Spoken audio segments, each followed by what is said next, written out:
गडिंग्लज तालुक्यामधील आणखीन एक शिव मंदिर आज आपण पाहणार आहोत। गडिंग्लज पासून 12 किलोमीटरवर बटकनंगले हे गाव असून त्या गावामध्ये एक प्राचीन शिव मंदिर आहे। मंदिराची सध्या पडझड झालेली असून मंदिराचा भाग पाहताना आपल्याला लक्षात येईल की मध्ये रंगशिला आहे, त्याचबरोबर आसपास तुम्हाला अनेक अशा मूर्ती आहेत ज्या थोड्याफार भग्न झालेल्या असून बऱ्याचशा नागदेवतेच्या मूर्ती आहेत। प्राचीन अशा मूर्ती तुम्हाला इथं ठेवलेल्या पाहायला मिळतात।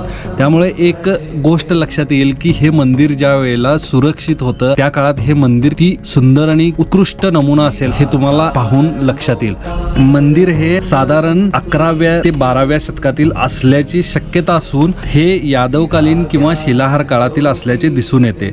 मंदिराची पडझड झाली असली तरी शिवलिंग वैशिष्ट्यपूर्ण असून सुरक्षित आहे। हे शिवलिंग 3 मुखी आहे, म्हणूनच याला त्रिलिंगी महादेव असे म्हणतात। या गावातील लोकांनी हे सुरक्षित ठेवण्यासाठी थोडंफार का असना किंवा मूर्ती पावसापासून झिजू नयेत म्हणून वरती शेड वगैरे करून थोडीफार व्यवस्था केलेली आहे। प्रत्येक गावात असा प्राचीन ठेवा आहे आणि तो मित्रांनो अशा पद्धतीने जपण्याचा प्रयत्न करा। धन्यवाद।